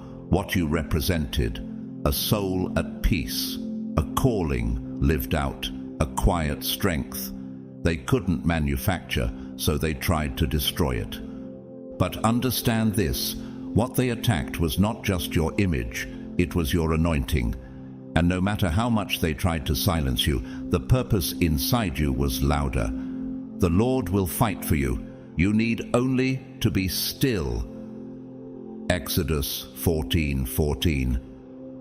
And now, like Jeremy Lin, the professional basketball player once dismissed as a bench warmer and afterthought, your rise is undeniable. He endured stereotypes, rejection, and condescension, but when his moment came, the world saw what had been overlooked. He became a global sensation, not because he fit the mold, but because he broke it, just like you. So now, as their plans unravel and their masks fall, the truth is becoming clear. You weren't the threat to peace. You were the disruption to deception. Your very existence is a reminder that divine favor can't be faked. and destiny can't be delayed. You were targeted because you were marked by heaven, and they could feel it before you even understood it yourself. Chosen one, do you realize they knew they would lose from the very beginning? Deep down, they recognized that going up against someone protected by divine assignment was a losing battle. But instead of stepping back, they stepped deeper into their own destruction. Why would someone willingly sabotage themselves just to hurt you? What kind of inner void must exist for someone to fabricate an entire drama around your downfall, knowing it could never truly erase your worth? This wasn't some petty misunderstanding or a surface-level disagreement. No, this was spiritual warfare disguised as personal conflict. What happened to you was more than betrayal. It was an outright violation of something holy within you. They didn't just cross a line, they erased it. Woe to those who call evil good and good evil, who put darkness for light and light for darkness. Isaiah 5:20. What they did wasn't clumsy or accidental, it was strategic. They manipulated sacred things, your peace, your purpose, your trust. They used emotional manipulation like a weapon, hoping to rewrite your destiny under the guise of concern. Have you ever witnessed someone orchestrate their own role as the victim so masterfully that even good people were temporarily misled? That's what they did. They played the sympathy card with such theatrical precision, they had others convinced that you were the problem. They cried the loudest, so the world assumed you were the one who did the harm. But tears, chosen one, don't always equal truth. Theatrics can mimic trauma, but they can't replicate spiritual alignment. For Satan himself masquerades as an angel of light. 2 Corinthians 11:14. They rehearsed their grief. They rewrote the timeline. They retold your truth until their version sounded more believable. Their goal wasn't healing, it was control. By crying first, they knew they could create the illusion that they were defending themselves, not attacking you. And for a while, it worked. Some people turned away from you. Some believed their staged sorrow. But what they didn't understand was this: truth has a longer lifespan than lies. Think of Britney Spears, once trapped in a narrative shaped by others who claimed to protect her. For years, the world accepted the story she didn't write. But truth has a way of resurfacing, and when it did, the veil lifted, and her voice was heard again. Stronger, clearer, and backed by an army of awakened witnesses. Just like her, chosen one, your voice is returning, and the fog of their deception is clearing. They underestimated the depth of your silence. They mistook your restraint for weakness. But chosen one, silence can be sacred, and your calm wasn't surrender. It was strategy, because you knew something they didn't. Light is not a costume. It can't be worn. It must be earned. It must be lived. It must be aligned with. And anyone who tries to wear your light without doing your inner work will burn from the inside out. The light shines in the darkness, and the darkness has not overcome it. John 1:5. They tried to step into your shoes without ever enduring your journey. They wanted your glow, but skipped the fire that forged it. They envied your joy, but avoided the wounds that taught you how to hold it. So when they tried to carry your responsibilities, they collapsed. They couldn't maintain what they stole because they weren't built for it. They saw your blessings but ignored your burdens. They imitated your fruit but never planted your roots. Just like Michael B. Jordan, who faced early rejection, was told he'd never lead a film and was even mocked by former peers. But he stayed focused, avoided public revenge, and chose elevation over retaliation. Now, he stands at the top of his craft, not because he fought back with bitterness, but because he walked forward with purpose. Like him, your rise wasn't forged in reaction, it was forged in restraint. Do not repay evil with evil or insult with insult. On the contrary, repay evil with blessing, because to this you were called so that you may inherit a blessing. 1 Peter 3:9. And now, here you are, still rising. You didn't lash out, you didn't retaliate, you didn't try to match their darkness, and yet you are the one who is ascending. This is why it burns them so deeply. Every effort they made to derail you failed. Every seed of sabotage bore no fruit. You didn't break, you blossomed. And the truth that is most unbearable for them now? You are experiencing joy anyway. Do you know what kind of spiritual torment it is for someone to see the person they tried to destroy thrive without them? That's the consequence of waging war against someone who was chosen from the beginning. You were not just picked, you were preserved. They can't understand how, after all they did, your peace remains intact. But that's because they never knew the source that held you up through it all. Look at Shania Twain, who suffered deeply behind the scenes, abandoned by those she trusted most, publicly betrayed, emotionally wrecked. But her voice returned, her joy returned, and now she sings not from pain, but from power. She didn't beg for validation, she healed, and her existence became her testimony, just like you. When the righteous cry for help, the Lord hears and delivers them out of all their troubles. Psalm 34:17. So, chosen one, don't second-guess your glow. It was never meant to be easy, but it was always meant to be real. You went through what they couldn't survive, and that is why your light hits differently. Your joy isn't performative, it's prophetic. Your peace isn't temporary, it's divine. You shine because you broke the cycle and refused to play the same games they did. Let them talk. Let them squirm in the shadows of their own performance. Let them watch the very joy they said you didn't deserve bloom in front of their eyes. Because, chosen one, this is your rise, and there's no curtain call for those who only pretended to love you. Chosen one, have you noticed how everything they sent to destroy you is circling back to them?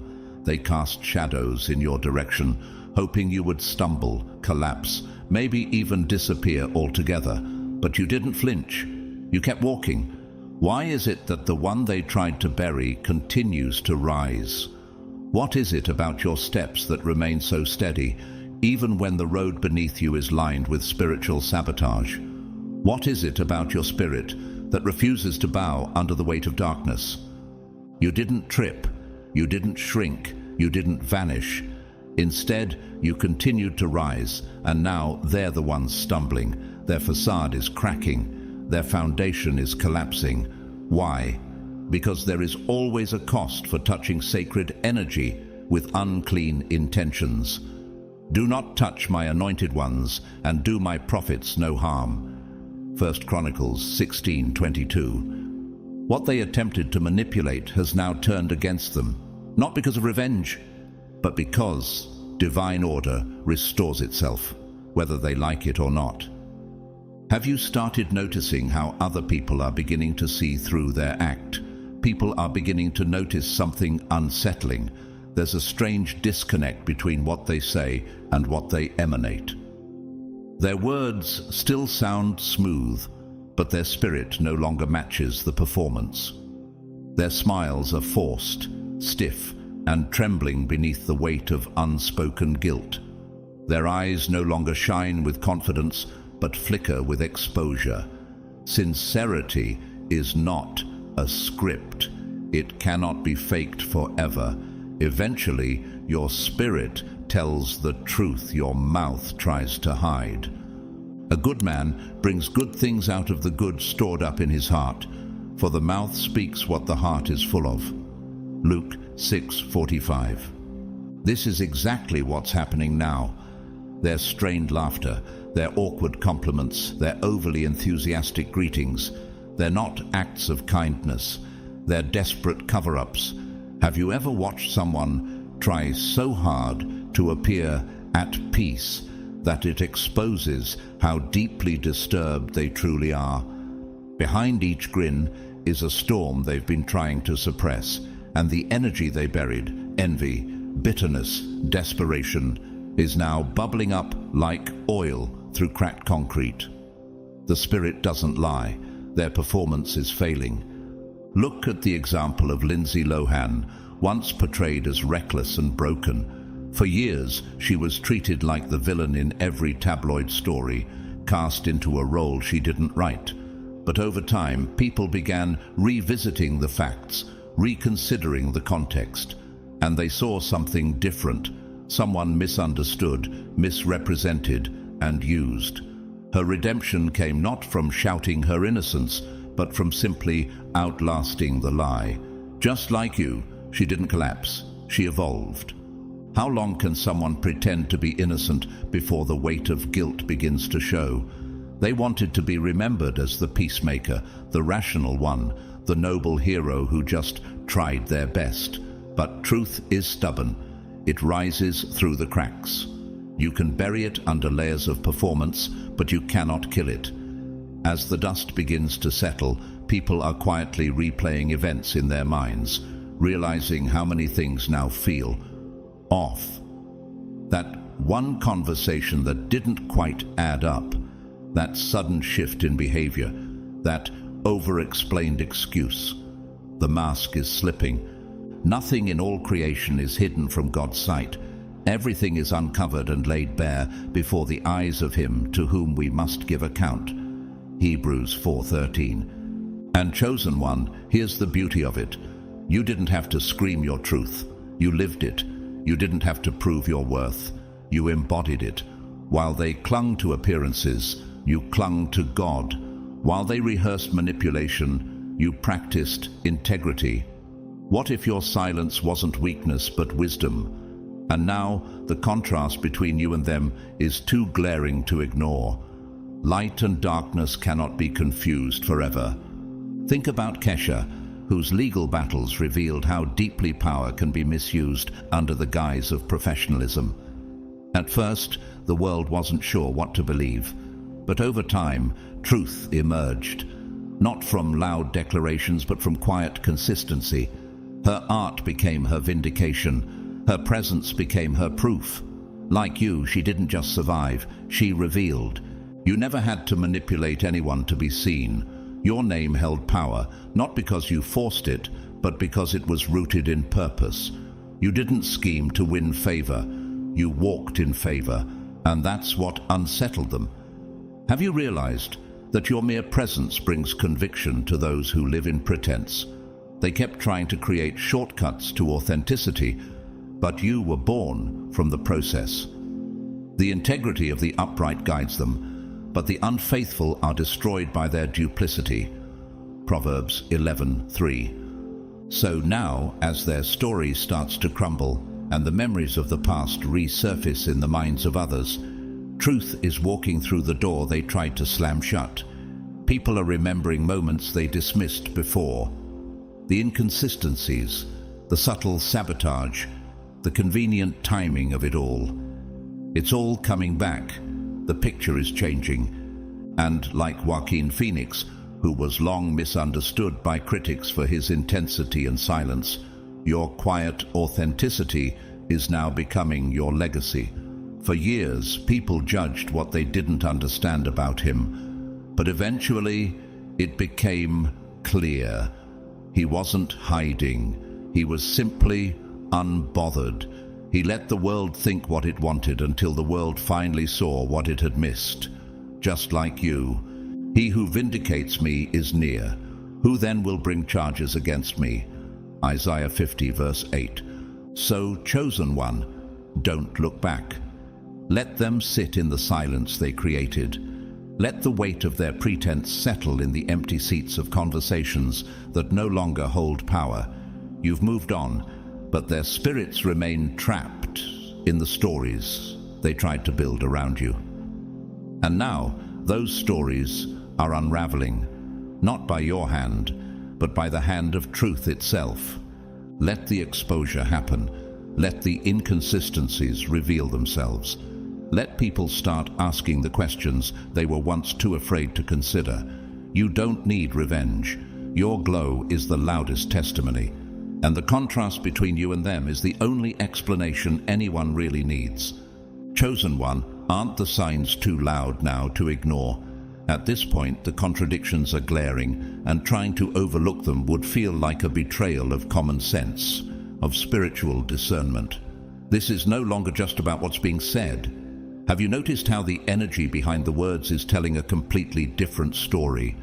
The way something feels in your spirit is speaking louder than any sentence could ever manage. There's a powerful truth taking root now. People are finally learning to trust their instincts. For too long, many ignored that inner tightening in their chest or that subtle discomfort in someone's presence. But now, it's making perfect sense. Why did they feel anxiety every time this person walked into the room? Why did things feel off but unexplainable? Because their spirit was speaking the truth before their mind could rationalize it. But the natural man does not receive the things of the Spirit of God, for they are spiritually discerned. 1 Corinthians 2:14. People are beginning to realize the cruel irony. The one who cried the loudest, the one who appeared most broken, was actually the one holding the knife behind their back. They used sympathy as a disguise and deception as a performance. And for a time, the act worked.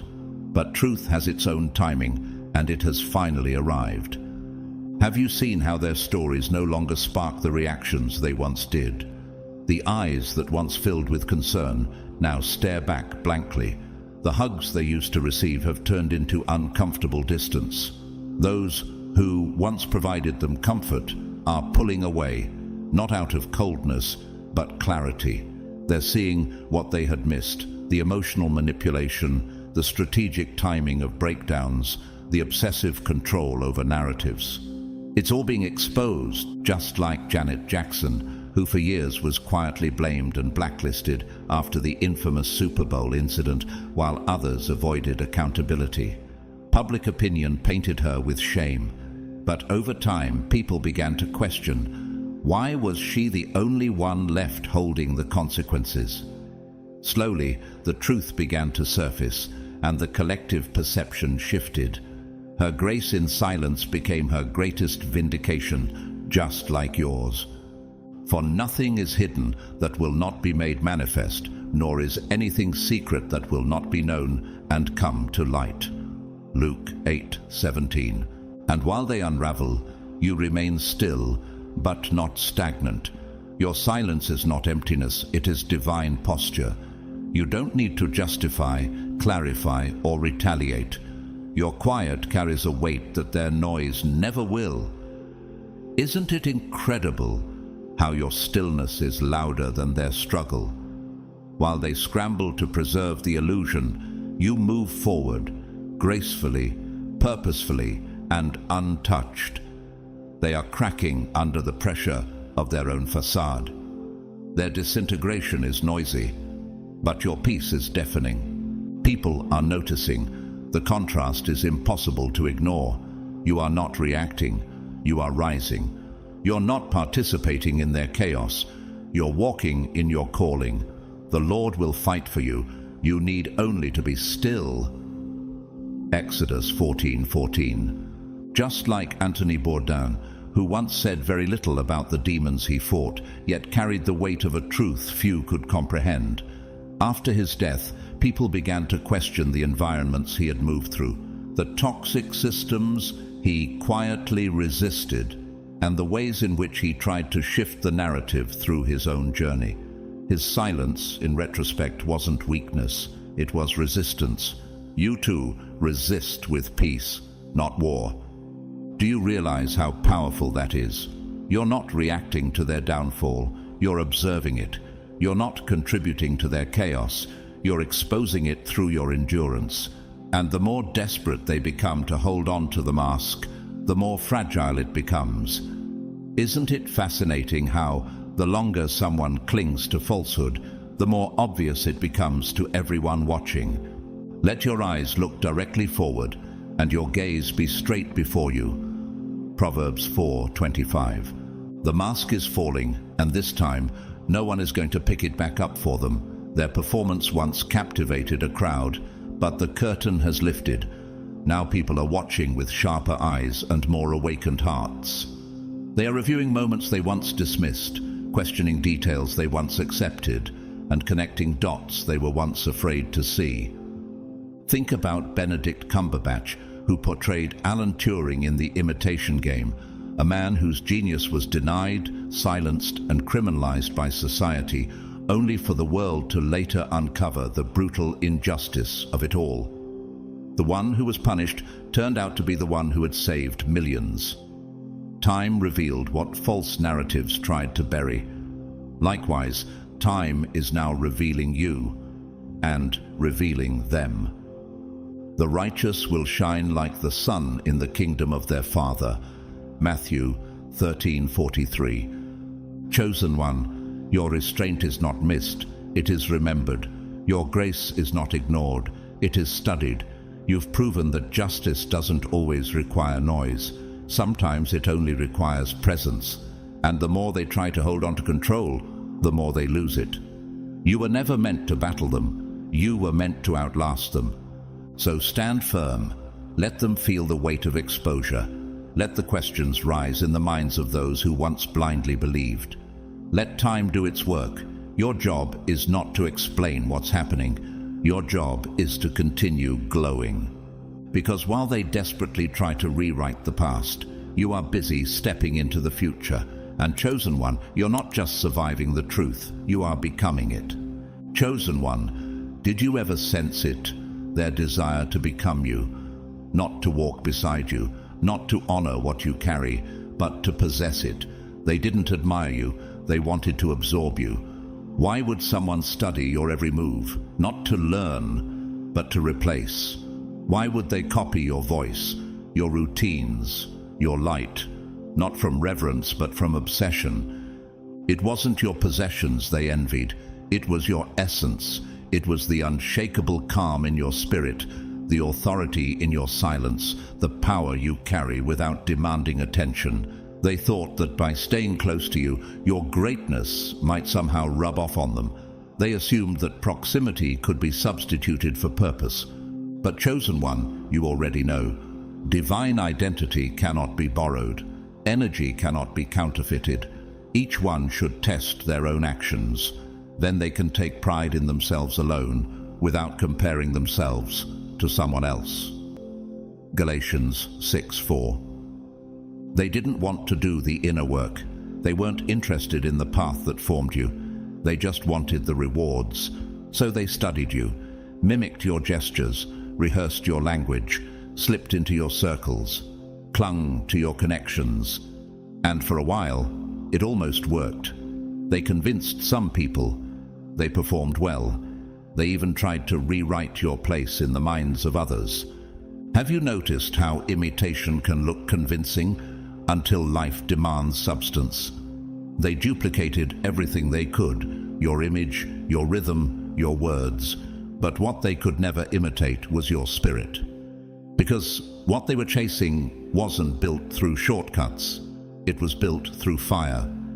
Think of Zendaya, who rose from Disney beginnings and quickly became one of the most authentic and multifaceted artists of her generation.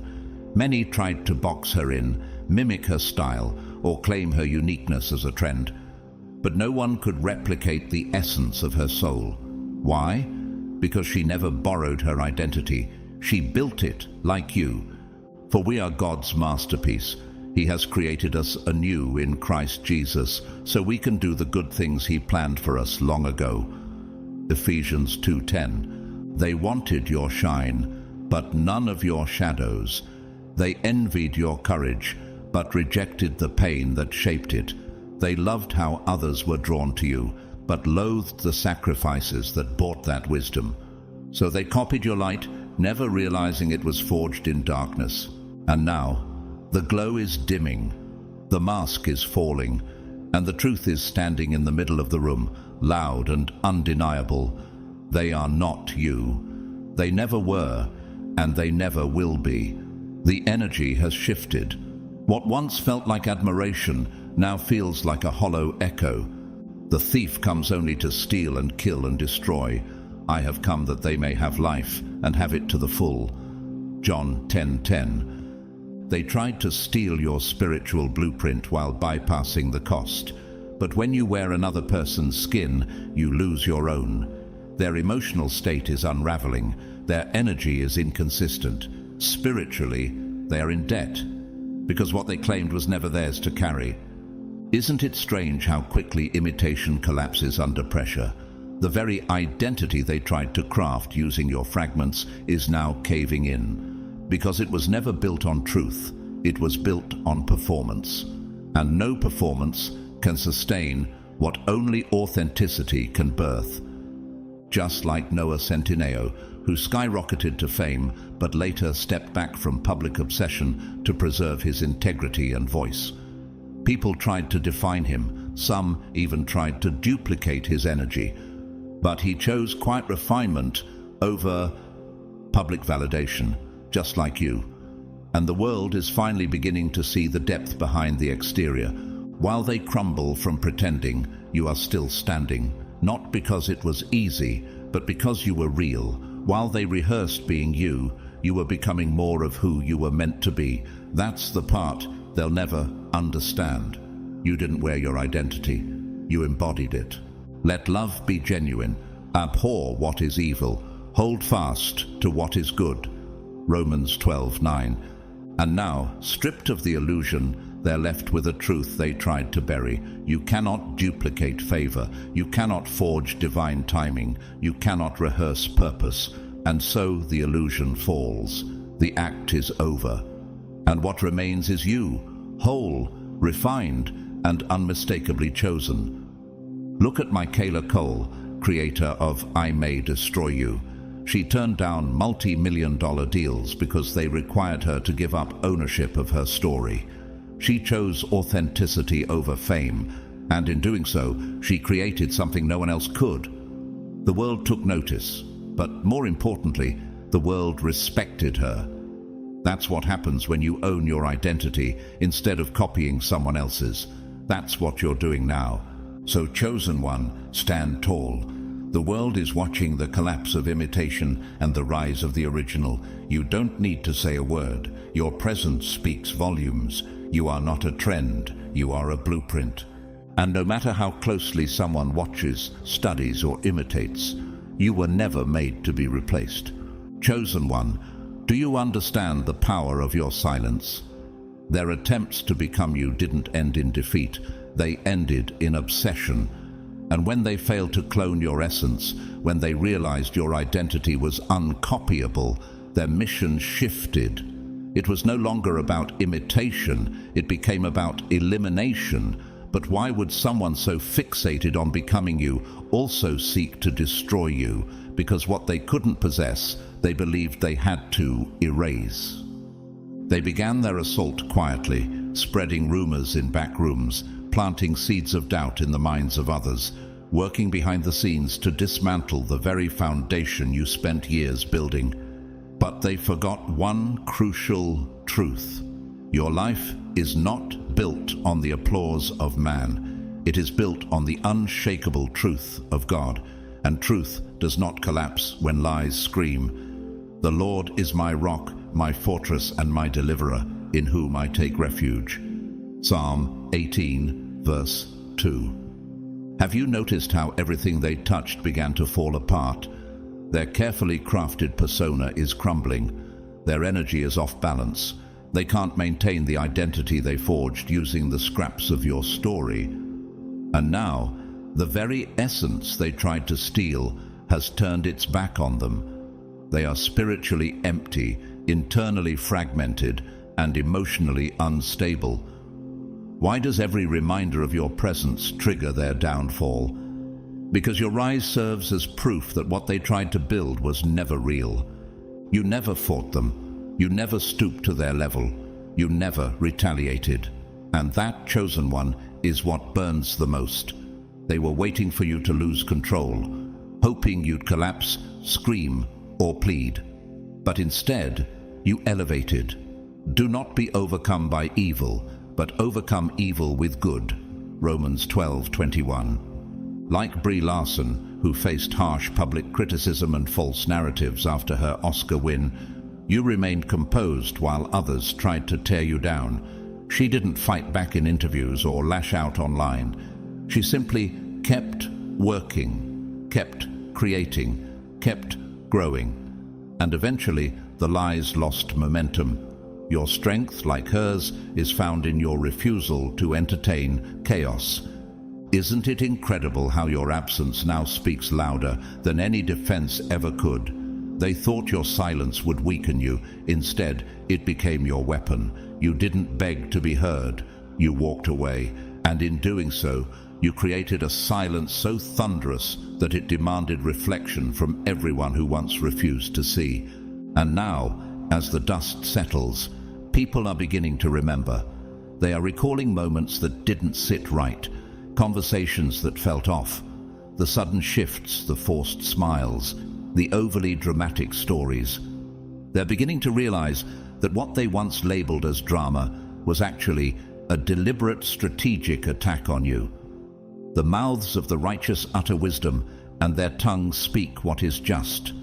Psalm 37:30. Just like Gabure Sidibe, who endured years of ridicule for her appearance and was often dismissed in conversations that claimed to be just honest, your very existence became a target of others' discomfort. But she never begged for respect.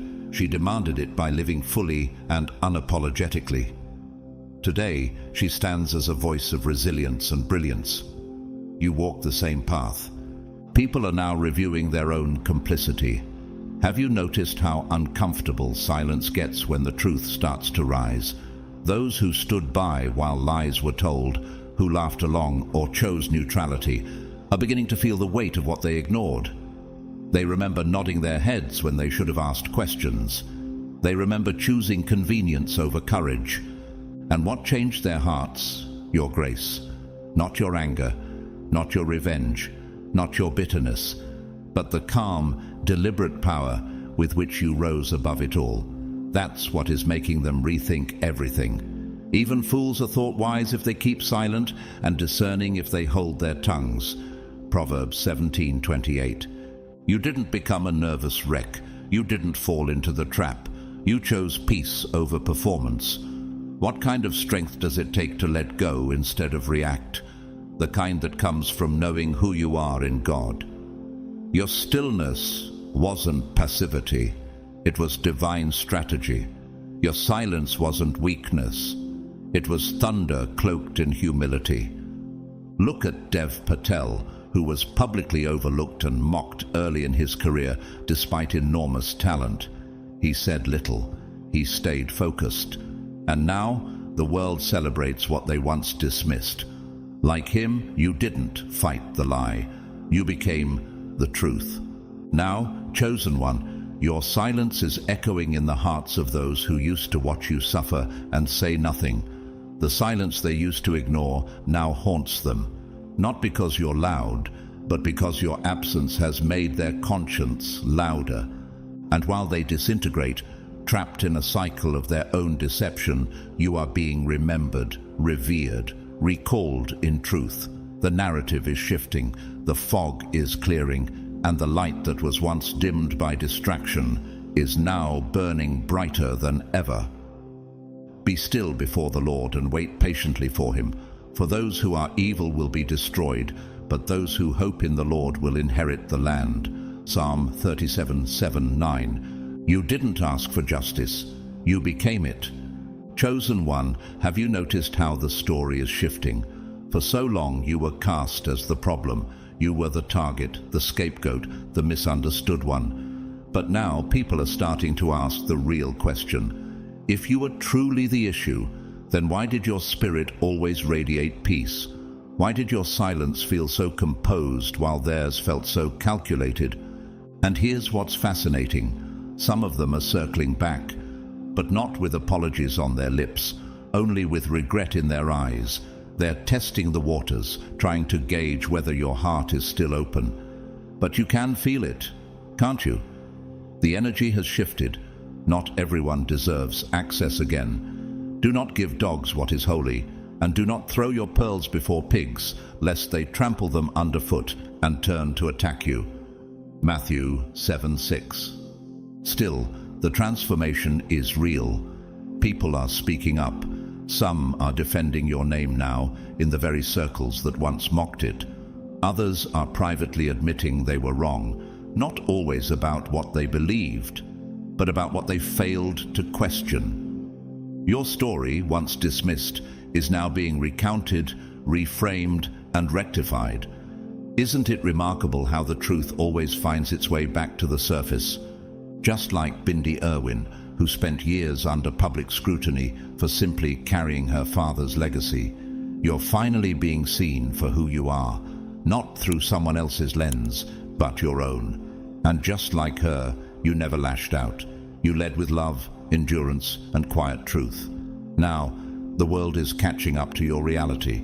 The ones who once caused the deepest harm are now spectators to your rising. They're watching the support return to you. They're witnessing the narrative change. And worst of all for them, your silence revealed more truth than their loudest accusations ever could. They thought that dragging your name through the mud would bury you, but they didn't realize they were planting you. Though they intended evil against you and devised a plot, they will not succeed. Psalm 21:11. Now they're forced to sit with what they've done, and more than guilt, it's obsession that eats them alive. They didn't just dislike you, they became fixated. Every post you make, every success you earn, every small movement forward in your life, it pierces them like a wound. Why? Because your progress reminds them of their failure to destroy you. They never studied you to grow. They studied you to compete. They didn't want to improve. They wanted to replace. They tried to ruin you while secretly admiring every quality they pretended to despise.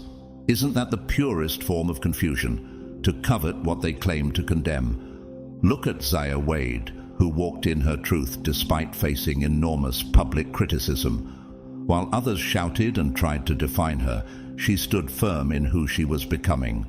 And slowly, the world began to understand. Her light exposed society's shadows, just like your light exposed theirs.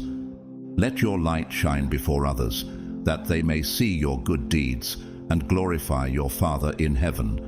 Matthew 5:16. Their hatred turned to obsession.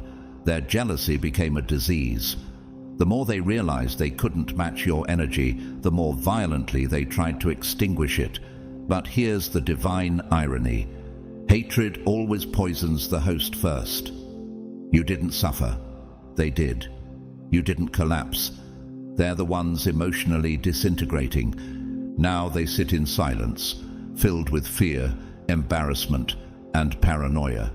Every update on your life, every moment of your joy, causes them spiritual whiplash.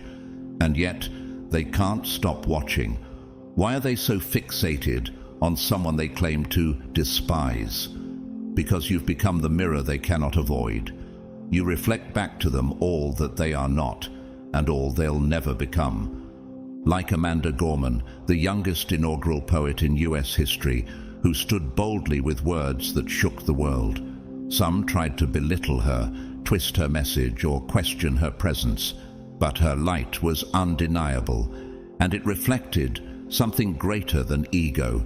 It reflected truth. Like you, she revealed more about her critics than about herself. The wicked flee though no one pursues, but the righteous are as bold as a lion. Proverbs 28:1. Chosen one, you didn't pursue this battle. You didn't seek out enemies. You didn't invite envy. But your light exposed the darkness, and now they are paying for their fixation with your peace. The toll? Their own stability, their own clarity, their own connection to God, because obsession always costs more than anyone expects to pay. While they collapse, you rise. While they spiral, you soar.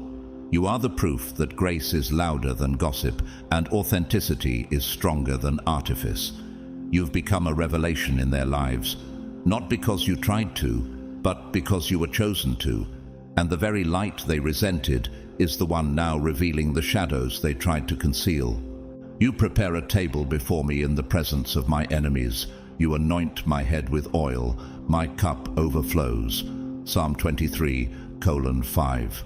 So chosen one, keep shining, keep walking, keep living boldly in your truth. You don't need to respond. You don't need to defend. Your life is your response. and the radiance of your peace is a sermon that even your enemies cannot ignore. Chosen one, isn't it astonishing how silence can say more than 1,000 shouted defenses? You didn't yell, you didn't plead your case in group chats, you didn't stand on stages and name names.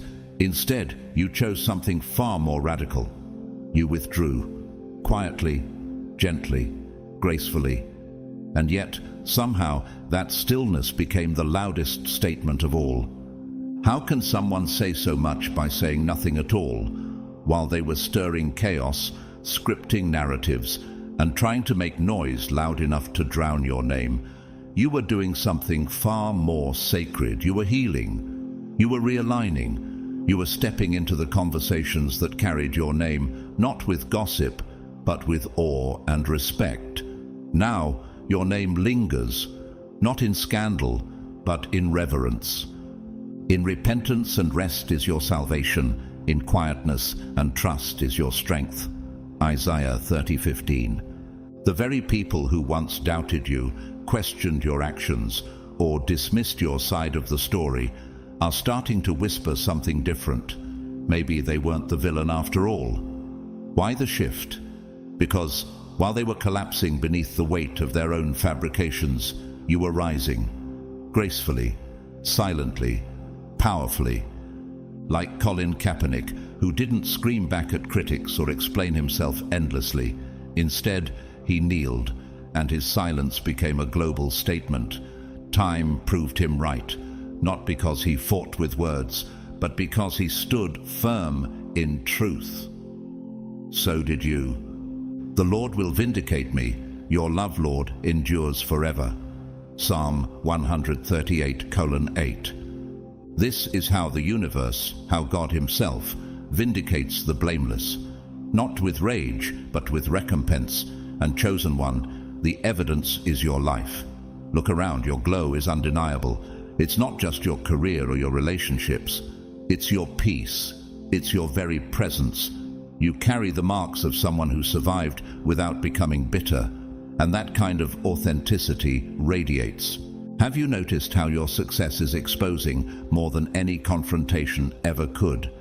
You didn't need to reveal anyone. You didn't need to speak their names. Your very becoming is what brought everything into the light. The irony is divine. Your healing is what exposed their harm. Your success became the spotlight on their sabotage. Like Simone Biles, who stepped back from public pressure to care for her mental health, only to return stronger, wiser, and more respected. She didn't argue with critics, she chose herself. And the world began to see what resilience really looks like. That's exactly what you did. Arise, shine, for your light has come, and the glory of the Lord rises upon you. Isaiah 61. And now, they can't look away. They tried to ruin you, and now they are forced to watch you flourish in the very spaces they tried to exile you from. Every post, every smile, every victory, it reopens the wound they intended for you to bleed out in. But instead of watching your demise, they are now spectators of your deliverance. Isn't it remarkable that the healing they tried to block became the glow they can't stop staring at? You don't just survive, you thrive. They still can't understand how you kept growing, how you kept loving, how you kept walking in peace instead of vengeance. But that's because they never realized you were never building revenge, you were building restoration. Like Jonathan Majors, who faced scandal, criticism, and attempted character assassination, yet responded not with loud retaliation, but with quiet consistency, letting time and truth do the work. Just like you, he refused to let the narrative define him, and his story is still being reclaimed. Blessed are those who are persecuted because of righteousness, for theirs is the kingdom of heaven. Matthew 5:10. Your rise wasn't fueled by spite, it was sustained by God. They tried to destroy your peace, and instead your peace became your shield. They tried to kill your joy, and instead your joy became your resurrection. Your silence wasn't passive, it was divine resistance. And now their karma is your advancement. Every lie they told has faded. Every rumor they spread has decayed. But your evolution, your becoming, is alive, radiant, and undeniable. You did not have to clap back. You simply rose. And now their punishment is this: to sit in the ashes of their intentions while you thrive in the garden they tried to burn down. Every corner they tried to block you from now echoes with your expansion. Every whisper of gossip has been replaced with the roar of your glow. He raises the poor from the dust and lifts the needy from the ash heap. Psalm 113:7. So, chosen one, keep rising, keep walking in grace, keep glowing in truth. You are the proof that no weapon formed against you, not lies, not manipulation, not envy, can prosper. And the same silence they once mocked is now the very sound that's haunting them. Chosen one, have you noticed how the atmosphere changes when you walk into places that once echoed with slander? The same rooms where your name was twisted, your motives questioned, your spirit misjudged. Those very spaces are now filled with quiet admiration. Why? Because you didn't just survive what they threw at you. You broke through it. Isn't it miraculous how God can take the very soil they tried to bury you under and grow something holy from it?